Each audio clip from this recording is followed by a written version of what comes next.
Welcome to the SG Remix Podcast. I'm your host, Water Elemental, and today I am joined by my brother and always kind of around sometimes to record with me whenever he gets convenience, my brother, Jolly Green. How you doing? I'm good. I'm around sometimes. You're around sometimes. You also had a larva spawn, so that makes you a little bit more difficult to get a hold of, but it's a cute larva spawn. Yes, she is. I'm actually holding her right now. Oh, so and that's baby. That's tiny green. Sprout. Baby green. Baby green. Brussels sprout. So this week we're going to be talking about some stuff that's going around in the gaming world, as well as some announcements and other stuff I found interesting. And the first thing I found interesting was, of course, Fallout 76 was announced last week in a overly dramatic but also very long live stream where Fallout people trolled. Okay, so Bethesda is split into two very specific groups, the Fallout fans and the Elder Scrolls fans. And boy, were the Elder Scrolls fans pissed. Well, not only were they pissed, but they were also making fun of them during that live stream because, like, they would have people in like Overwatch or not Overwatch, Elder Scrolls gear like scroll through during the stream, and then other times like they would do other weird, crazy things, and so people are like, "Is it a crossover? I don't know what I want anymore. Stop playing with my emotions." And then finally they're like, "It's Fallout 76," and they're like, "God, another Fallout game?" And I'm like, "Boo-hoo! You got Skyrim on every system known to man." I am firmly entrenched in the camp that is on the Fallout side. I am too. I'm not an Elder Scrolls person. Elder Scrolls is okay. It's okay. I tried Oblivion. It was meh. I tried Skyrim. Yeah, I tried Skyrim, and I thought it was meh. Like, I was just not into the environment. And I like Nordic stuff, and it just didn't do anything for me. But Fallout is on a completely different level. Fallout games are just so much better for me. Because it's unique. Everybody can do generic fantasy, but you can only get so much out of like post-apocalyptic with that art style and that kind of theming. And I think Fallout 76 is going to be fantastic for that, because what little they gave us, it looks like they're going into a more open world survival kind of like style. And what's leaked and what other information sources have found is that it's going to be taking place right after the doors open, and you're going to be a survivor of Vault 76 who is in the Capital Wasteland, and you're going to be start settling for the first time. Yeah, I mean, no Fallout game has focused on resettlement. Right. It's all focused on survival and stability. With an already stable kind of like ecosystem where like there's factions, there's towns. It's like this is the first time you're going to go in blind, essentially. Right. This is a control vault that was designed to make its people able to rebuild after a nuclear fallout. So it could be an RTS. I don't know. There's a lot of directions they could go. They haven't given us a lot of information about it, but I'm always for a Fallout game. Yeah, I'm always for. I don't know, something about the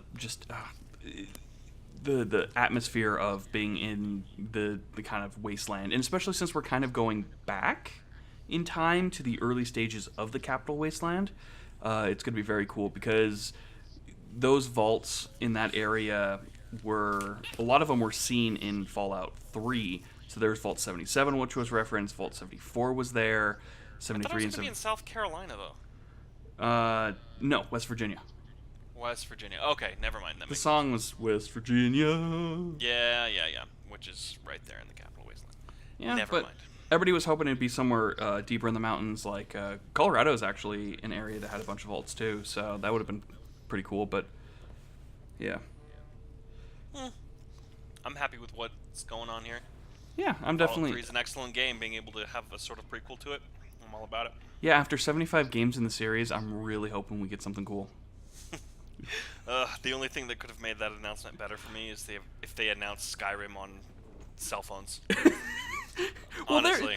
Well, remember back in high school, I had that like a Morrowind game that you could play on your phones, and it was a really dinky thing, but it was the only game on my phone. I'm like, I guess I'll play Elder Scrolls on my phone. We'll just get that. Oh, I enjoyed the salt. It was very satisfying for me. We have friends that were really, really upset with that. Kenny was like, oh, nah. I'm like, chill. I know, I saw. Yeah, but Oh well, they'll get over it. But yeah, let us know in the comments if you're excited for Fallout 76 or if you're going to be on the skeptical side until you see more gameplay. But I'm going to let the hype train roll out. Choo choo! And boy, it'll be full steam by the time it's released. Yep. Another interesting news, we have Pokemon sprites that were found in the unused Gold and Silver beta. The reason why I bring this up is I love Pokemon to an extent of I play all the games, but I don't do very well in them. But just seeing all of the old sprites for these unused Pokemon is just fantastic. Like, well, not all of them are unused Pokemon. There's a few that are just different angles of existing Pokemon. yeah, there or ones that came out in later generations, but these were all Yeah. technically unused at the release of Gold and Silver. And Really? yeah, these just sprites in general. Like, let's see here, a few of them like Crobat had totally different designs. The Hitmontop had one. Billsprout had this really creepy like leaf form to him. Pinsir was green. Like a bunch of weird stuff. One of them was literally a gun. Reshiram was an Octarian was like a tank. Just weird stuff. Like it's just kind of funny to see which ones they kept and reworked, and some of them like, no, this ain't gonna work. So, what was the impetus for releasing these? I guess because they found they just released the Pokemon games that are coming out for the Switch, like Pokemon Quest and Pokemon Go. Someone found a ROM of the 1997 demo and decided to release it around that time. And so, yeah.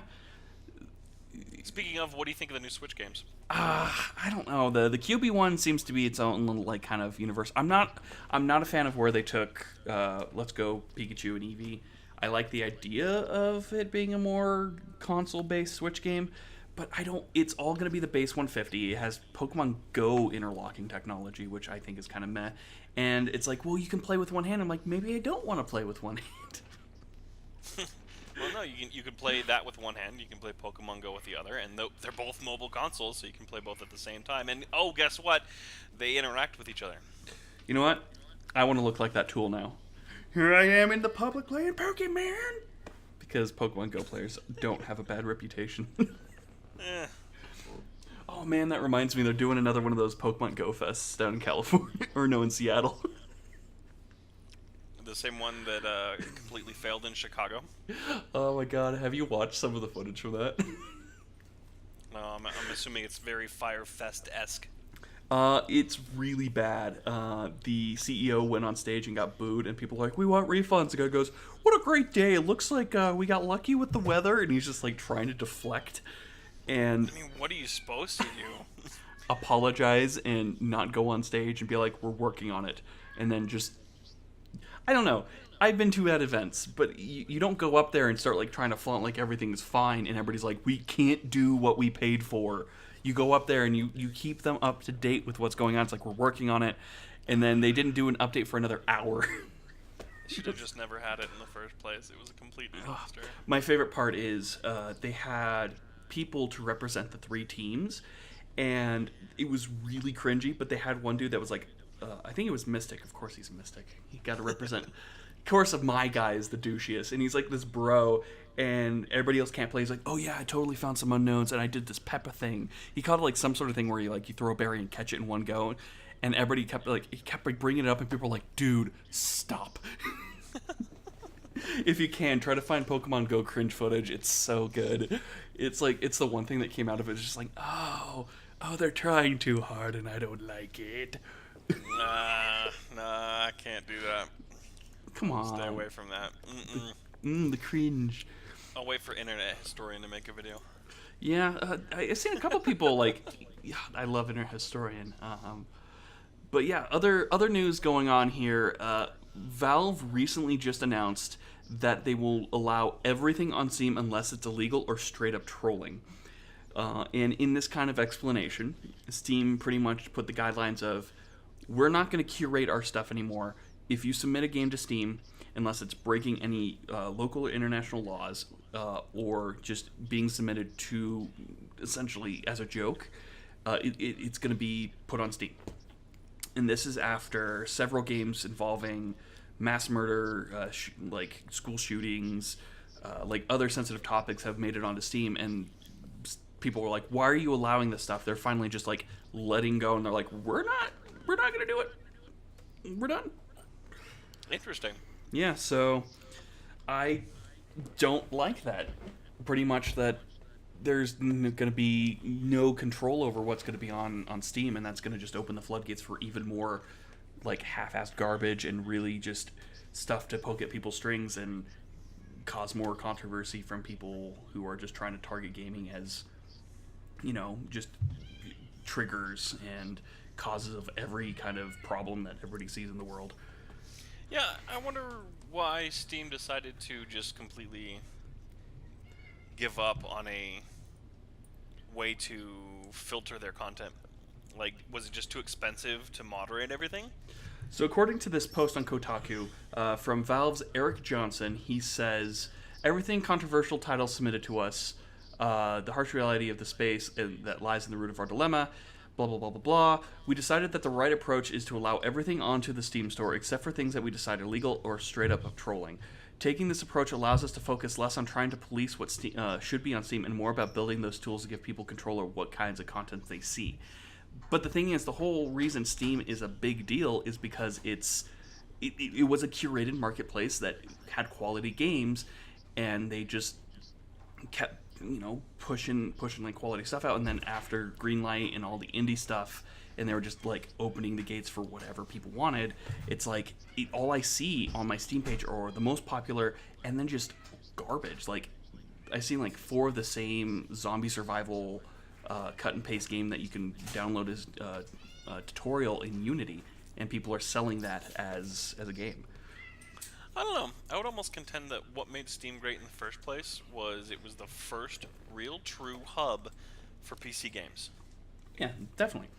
And this, yes, you're going to get a lot of garbage and you're going to get a lot of controversial stuff, but you're also going to make it easier for the one-off indie developer to get something up there where somebody can get a hold of it on a platform that everybody uses.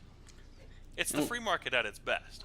Yeah, free market at its best, but we'll see. If they're not going to take liberties in this, then I have a feeling that this is going to blow up in their face, and it's going to cause some like major crackdown either by a government source or either like the ESRB or something. I don't know. It's kind of the approach that YouTube takes to their content, right? Anybody can post a video on YouTube, and they only really moderate and remove and filter the content that is truly illegal or copyright infringement. And look at, yeah, I know, but look at the front page of YouTube. I'm not saying YouTube is the shining example here, but it's a tried and true functional system. And it's not. Well, no, it is because it's making a lot of people a lot of money. It's not end user friendly, but it's a business model that works. That's the exact opposite of like what I've been seeing kind of both in like creator forums and throughout like other creators I see, is the fact that this system that they have in YouTube's case, it's over moderating, and it's unless you are like gonna make money or if you have high retention, you'll never be featured, you'll never be seen. So even on this channel right now, I barely get any views anymore from my 800 like some subscribers, because if they don't watch every single video I put out every single time, which is unlikely because I do so much varied content, it won't serve me to my subscribers that subscribe to me to watch my stuff or keep track of what I do in case I do something they want to see. I don't get served to them at all. Like I watch the like analytics, it serves me to like a quarter of that at most. So it's one of those things where they're over controlled, where Steam is just going to let go completely. So I think just in the case with YouTube, same with Steam, they're the big dogs on the block. There is no real competitor to YouTube, just like there's no real competitor to Steam. There's Origin. We could always do Origin. No, that is a hot steaming pile of garbage. Well, Blizzard's trying to do that now. They don't want to compete with Steam, so what they're doing is they're putting everything that's Activision that they want on PC onto the Battle.net system now. Yeah, whatever. Blizzard's kind of in its own niche for me because I'm a kind of a Blizzard fanboy, and I like all their stuff, so I have their own separate content. So I will have their app to be able to use their games, and I don't really need Steam for them. Nah. but I'm not going to do that for everybody. Yeah. Speaking of Steam, rumor has it that Steam sale is going to be going on in 2 weeks, so that's always a good time to not look at Steam, or else you start just spending overly high amounts. For me, it's like, oh, these games I'm going to record, and then I never, like, I do a video, I'm like, I'm not going to post that, that was bad, and then never play it again. I'm like, oops, that was a waste of money. Yeah. I don't have that problem. Yeah, you're more responsible than me. No, I stick to a core group of games that I like, and I don't really deviate from that. It's got to be an exceptional game for me to play it.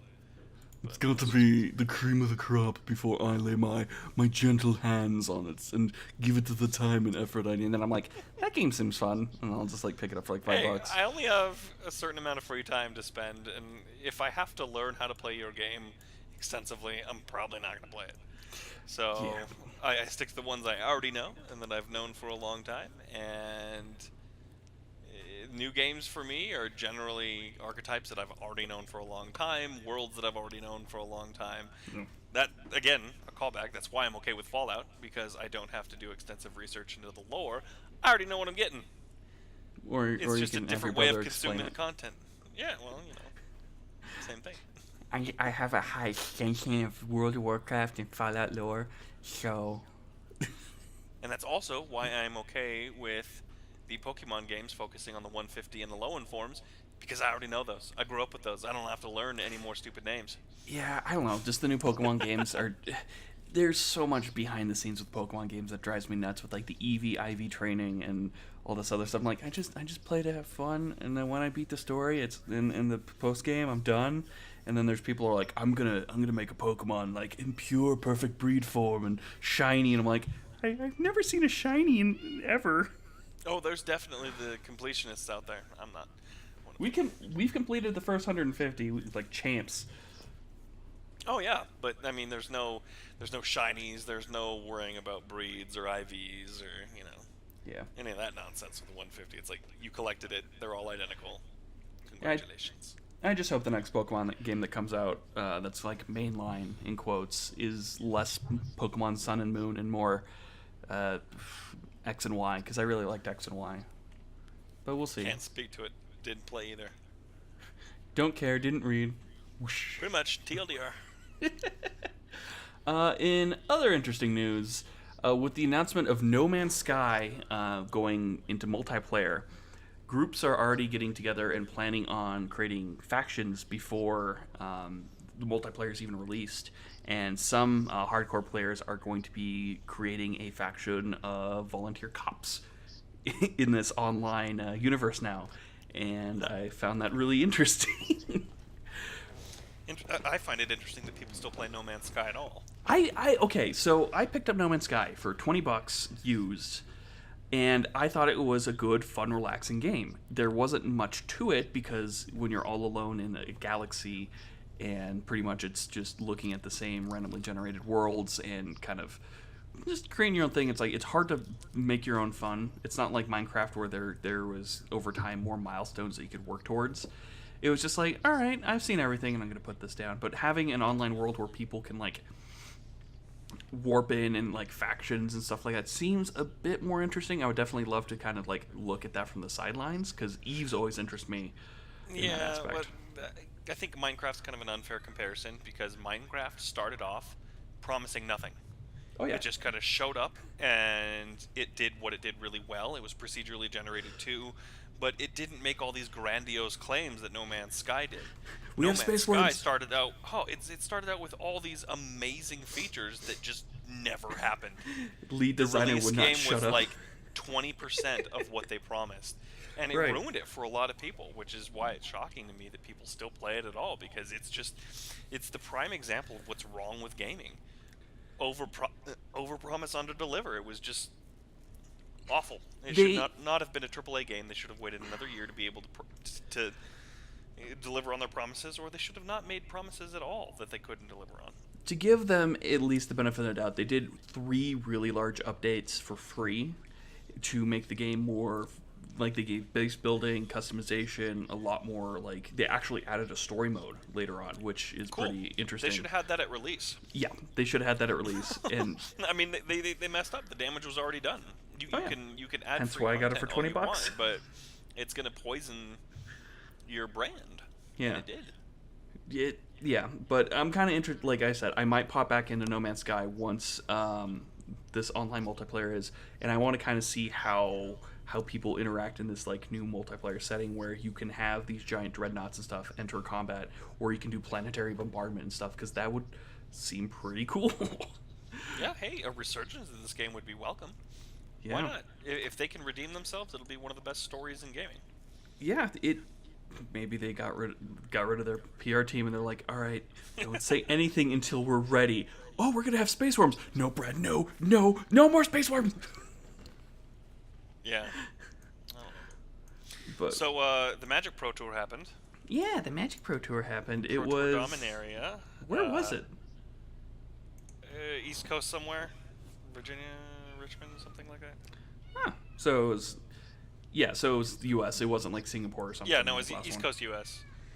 But it was hybrid standard Dominaria draft. So it started with 3 rounds of Dominaria draft, 3 rounds of standard, and then I think it was 12 rounds, and then they cut to top 8. All but 2 decks had 4 copies in the main board of Goblin Chain Whirler. Yeah. So for context, who don't know every card by heart, which is me, Goblin Chain Whirler is a 3 red mana or 3 cost, 3/3 creature with first strike, and when he enters the battlefield, he deals 1 damage to each opponent in each creature that player controls. And Planeswalkers. And Planeswalkers. So for those who aren't too savvy with Magic the Gathering, so essentially when it comes into play, is it deals a lot of damage based on the opponent's side of the field, and for the mana cost and the amount it can do, this is very devastating, because if you play it late game when both players have gotten board, either a board control or a large kind of like back and forth going, this can just tip the scales, and everybody was playing it. So that shows the strength of this card. That everybody was like, it's not a good card. It's not a good card. Until No. It at first glance, it looks like a fairly balanced card. It's a 3/3 Right. first strike body with an okay ability for 3 red. Yeah, seems fair. That's fine. But the format has just recovered after the bannings that happened about 4 or 5 months ago of Attune with Ether, Rampaging Ferocidon, Rogue Refiner, and the Rampaging Ferocidon was banned because everybody thought that red was going to be too powerful, and it was just going to fill the void that the Sultai Constrictor decks were going to be creating. And Goblin Chain Whirler comes along and is like, yeah, I'm going to do almost the same thing, possibly better, that Rampaging Ferocidon did against the exact same archetypes. Like, if you played a 1 toughness creature, i.e. Glint, Sleeve Siphoner, Llanowar Elf, any variety of black-white tokens, Chain Whirler is just too prohibitive for your deck to exist in the format. So for comparison, Rampaging Ferocidon was a card from Ravels Ixalan, which was the previous set, and it said Menace, which means it can't be blocked by 1 creature alone. Players cannot gain life, and whenever a creature enters the battlefield, it will deal 1 damage to that creature's controller. So in comparison, Rampaging Ferocidon did a lot of varied stuff, and it did it very well. Well, this Goblin Chain Whirler is like, I'm gonna deal damage to everything, and if you got a problem with that, don't play cards. They're very similar, honestly. They're prohibitive against the same kind of archetypes. Rampaging Ferocidon more so because he says players can't gain life. Okay, so yeah. There's an entire different archetype there, but the whole deal 1 damage for each creature coming to play, it's really bad against tokens. But Chain Whirler's worse because it just you can't play a 1 toughness creature. You just can't. No. Anyway, so it was everywhere in the top 8. The deck that actually won contained 4 copies, but everything's going to be rotating out here soon. Chain Whirler won't, but everything from Amaket and Kaladesh block will be rotating. So Red's going to be losing a lot of stuff, it's probably going to be too much for them to sustain, but we'll see. I don't know. It was an interesting pro tour. Fun to watch. Yeah, it was fun to watch. I enjoyed the draft portion. Yeah, I just hosted a draft recently. I was kind of teaching people how to do a draft at work, and it was the first time I've ever had a draft in the past like 4 years where someone didn't double pick a card or mix up packs and stuff like that. We got through the entire draft without anybody having to go, oh, I have an extra card. Yeah, well, limited is it's an interesting format. Yeah. I like it a lot. Yeah. If you play Magic, if you find that interesting, if you found that last, 7-8 minutes completely irrelevant, full of gibberish, let us know in the comments down below. It was something I wanted to bring up because every now and again I like to bring card games into my gaming news because card games are the predecessor to video games. Hey, we don't discriminate on our nerddom. Yeah, no, I'll talk about miniature painting. I'll talk about, like any weird hobby I have. Hopefully not all of them. I know a few of the ones you're into, and they're honestly not safe for work, so you should keep them to yourself. It's really uncool that you are discriminating the fact that I make friend fiction with little puppets, and I bring them to gatherings, and I'm like, I made one of you, and they'd be like, that's weird, and I'd be like, it also has a story to it. Things get creepy. Moving on. And with that, that's all the news I wanted to cover this week. One last thing I want to bring up is I like to ask a question for our guests on this panel, and this time the question is from me to you. No comment suggested questions, I don't think, because it's been a while. But the question is, what is the most obscure game from your childhood that no one ever remembers and you found very fun, and it's just like you want more people to know about? Oh my gosh. Oh. Oh, what was that rodent game? It was a platformer. You're like some sort Rocky of... Rodent. Rocky Rodent. So another YouTube channel just played it. Yeah. I just found it recently, and it brought me back to nostalgia. Well, I had completely forgotten about this game. We always rented that game. I know, but we never owned it. We just rented it from Blockbuster all the time. Yeah, no, it was the King Supers when they had VHS departments. For me, what was that one game? I want people to play it because it was so bad. It was one of the first games we ever got for the Game Boy, but it was Sports Illustrated for kids. Oh, I remember that. It was so bad. It wouldn't explain stuff, and then it would it was like you're swinging around as like a skateboarder, and there was like bowling balls chasing you. It was classic Game Boy. You could barely tell what the hell was on screen, but it was just like, because it was one of the first games we got. We're like, it has to be good. It has to be good. It's not good. It was so bad, indescribably bad. But yeah, I remember it. There's a lot of nostalgia attached to it. If you want to go farther back, what was the fighter pilot game for regular Nintendo? Oh no, I just unpacked that game. Ace Commander. Captain Skyhawk. Captain Skyhawk. That was one of the first games that we really struggled with, honestly. There's a few games like that. There was that Super Nintendo game that we would rent where it was like the puzzle game with the two kids, and they were like in the castle, and you had to jump on the like teeter-totter. We could never get past the first level because we were dumb kids, but we would always rerun it. It's like, this time's the time, we're going to figure it out. But without a manual, you don't know what you're doing. Yeah. I'm sure a lot of people would say things like Myst. Yeah. But Myst is getting definitely a resurgence. So, because it has a cult following, it always has. Yeah, but I don't think anybody would be like, Rocky Rodent was the shit.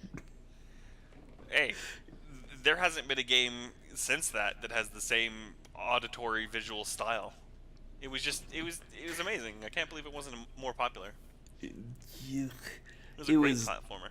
It was weird because you were like a rodent where you would be like Sonic, where you have to run really, really fast through stuff.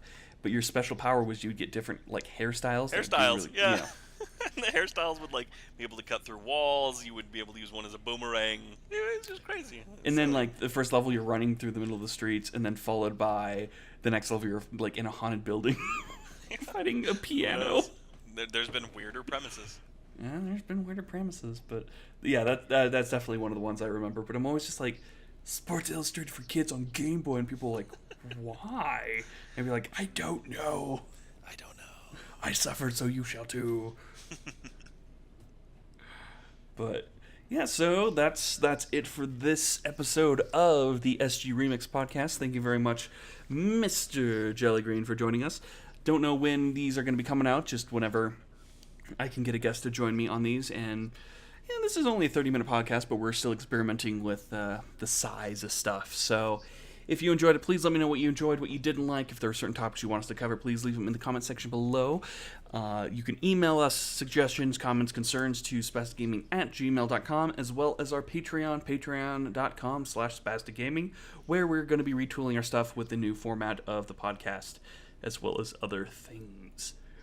Channel news-wise, I'm still dealing with the move, so more audio podcasts and less gaming stuff, but I'm going to be trying to get some recordings done this weekend, and I'm working on getting a board game stream step, like I've been saying forever, but I have to put all my shit away from the move. So I have a spot, I have games, I have people interested.